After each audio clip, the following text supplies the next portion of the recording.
Welcome back, everybody. This is Kara Crossway Brindle. Welcome back to another video series where I have an amazing colleague with us today. She's going to introduce herself, but we are here in the Pivoting Practice, a video series all about preventing burnout, diversified income, and really embracing the entrepreneurial spirit, as you'll know from all of our guests. So I'm going to have Sybil introduce herself because we're going to talk about the pivot she's done in her practice. Sybil, thanks for being here. Yeah, Kara, thanks for having me. Yeah, I am Sybil Cummin. I am a licensed professional counselor, approved clinical supervisor, and run a group practice. And I have also shifted gears in the last couple of years and have added some other things to my world. So I run an online membership community as well. Yes, and that's what I particularly asked you to come on and talk about because people are like, what's that? What's an online membership community? So talk a little bit more about what it is and what inspired you to do that. Yeah, it is a membership community specifically for survivors of domestic violence and narcissistic abuse, a place to really find support from people who understand and will believe them, because so often they're not believed. So it's run by myself and a couple of my therapists on my team. So there is kind of expert moderation and expert help in this area. And it really is a place for survivors to connect with each other. Mm-hmm. And what a powerful thing. Mm-hmm.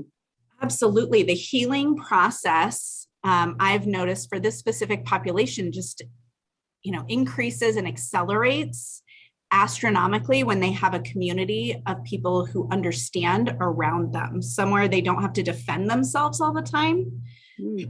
And so that's really why I started this community, is that I was seeing the lack of community for this particular population and trying to find a way to do it where it was really anyone could join. So as you know, until we are able to see clients in other states with our licenses, we're really limited to seeing people in the state in which we're licensed. And so I had people from outside of Colorado reaching out to me wanting to work with me, and I couldn't do it.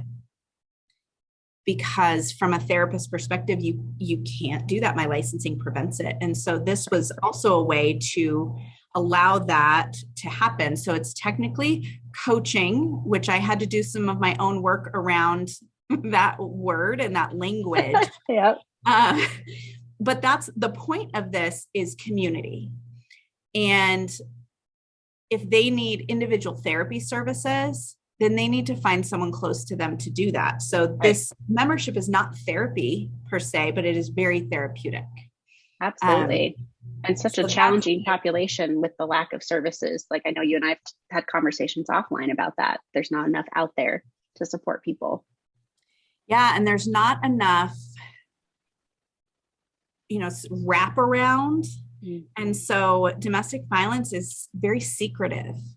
And so it's behind closed doors. So the people around these victims and survivors don't even know that it's happening. They couldn't even see that it's happening potentially because, on the outside, everything looks great. And so they feel very secretive, very shamed. And so finding a space where they have just this wraparound of support is really kind of the beautiful thing about it. And I did do some perusing of Facebook groups and things for this particular population, and it is horrifying, actually. No. The groups. So most of them don't feel safe to me. They're needed. There's tons of them and they're needed. But when you have 10,000 members in a Facebook group, you can't moderate that. Right. And vetting people through Facebook is really difficult to do, to actually vet them. And so part of the membership has an online forum where it's similar to a Facebook group where they can just comment and create posts, and I will create posts to start discussion. And that is just a part of it. So it's really similar to a Facebook group, yet everyone is vetted and it is moderated by myself and my team. Right. I was going to say, I imagine there had to be some sort of process to approve someone so you don't have an abuser come in there and do a lot of damage by God forbid, just impersonating a survivor. So I know your population is very unique. And when it comes to an online membership, that this is something you had to figure out how to work and the liabilities and the ethics and all those things. I imagine there's a lot of rewards though here. Is there one thing you want to highlight that's been super rewarding in this process? There's been a lot. It's a tough process, and I had and still am in this huge learning curve with this.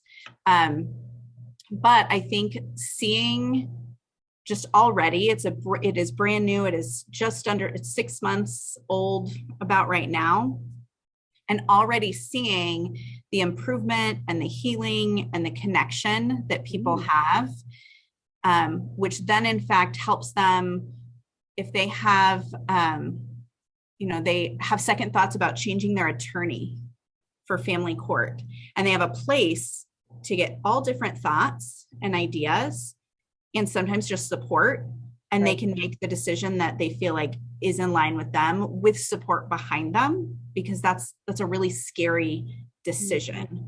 Or, having a really bad outcome in a court situation, and being able to put that in a place where no one's going to question whether they are too unstable to raise their children, or whether the system is not working how it should. We all know that the system is not working how it should. And so it's just a place for them to be felt and seen and heard. Absolutely. And I know that your population is unique in the things that need to happen and the challenges. Has there been any particular challenge that you want to name for our viewers when it comes to building an online membership? Is it the vetting process or something else that you would say has probably been the most challenging so far? So many challenging things. But one really is that tech safety. So unfortunately, many of my clients are monitored. Their technology is monitored even after they've left. And so how can we make this a safe place for them to be? So it was really doing the research and due diligence to, initially just put an exit button on the website so they can exit out quickly. Or, information and details on how to clear your browser history on the website, just so it's always available. But then there were some other things, how do you make a membership community? Like, what's the tech behind that? How do I vet people? What am I asking them? How do I keep people safe? So as this therapist, no matter if I'm doing the membership or I'm in my practice, I'm a mandated reporter. Mm-hmm. So I'm needing to have that be explicit to people is a part of the thing. So it really just took a lot of planning and running things by different people, and again, getting help, because I am not tech savvy at all. So knowing when to reach out for help was challenging for me, because I'm pretty skilled at a lot of things, and I'm not skilled at, a lot of things too. So reaching out for help and getting the right help. So is that what you would recommend to our viewers, is like if they're finding themselves at a roadblock in building an online membership, they might have a different population than you, but wanting to have, confidentiality and different things in place, just to do the research, run it by some people? Yeah, do the research, talk to people you trust and that also know what you're doing. Like, they know the population you want to work with. If you're not working with as high a risk population as I work with, there will be less of those things that you need to figure out, and still really helpful to, get your thoughts out there, because there's things, if we get tunnel vision, because we know we're going to do this project, we may miss things. And so just running it by different people to see if you're missing something, and then also to see where do you need help and getting help. Yeah. I was just thinking like things we hadn't considered, much to your tunnel vision example of like, oh, it didn't even cross my mind that would be a concern. But by picking someone else's brain or having a perspective that's not our own, that's possible. So I imagine our viewers who are interested in building an online community and want to hear how you've done your research and your thoughts in particular, where would they find you, or how could they get in touch with you further? Yeah, I think probably getting in touch with me through Rising Beyond. So Rising Beyond Power and Control is the membership community, and we call it the Rising Beyond community. And so the best way to reach me, honestly, is email at info@risingbeyondpc.com.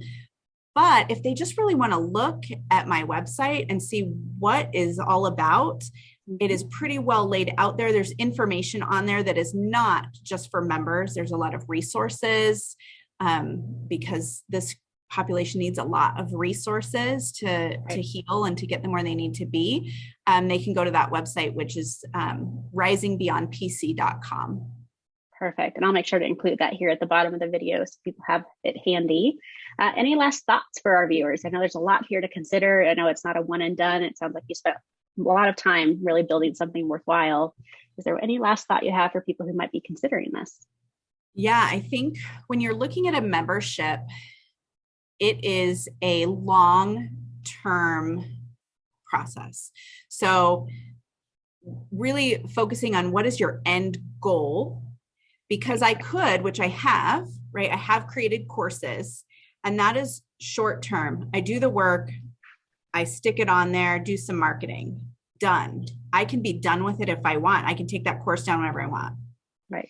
A membership, you are building this community for these people. And if all of a sudden you're like, nah, this was really hard, and you just end it, what did you, right? Why are you ending it for these people? They believe in what you're doing and they believe in this. And so the process of a membership is going to take a lot longer than some of the other passive forms of income.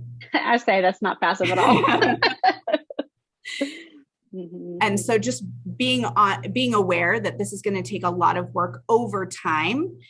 Right. But once it's there, it can give you some security because there's monthly fees with a membership.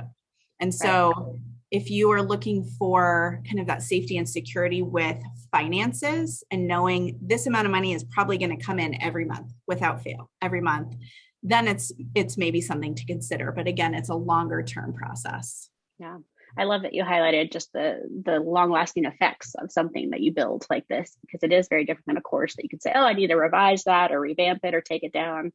This impacts more people and the fact that it's a membership. So I think that's a wonderful last tip for them to think about is like, is this direction they want to go? Since so many of the folks on this video series are looking at how they want to expand and diversify. Mm-hmm. So Sybil, thank you so much for your wisdom on this. I can definitely tell you put in a lot of work, and I'm excited to have people know about what you've built. This is huge, I mean, for this community. So I really appreciate you being here today. And I'm going to invite viewers to view your website and hopefully get in touch with you if they have more questions.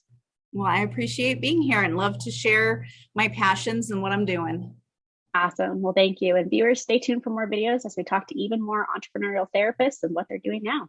See you next time.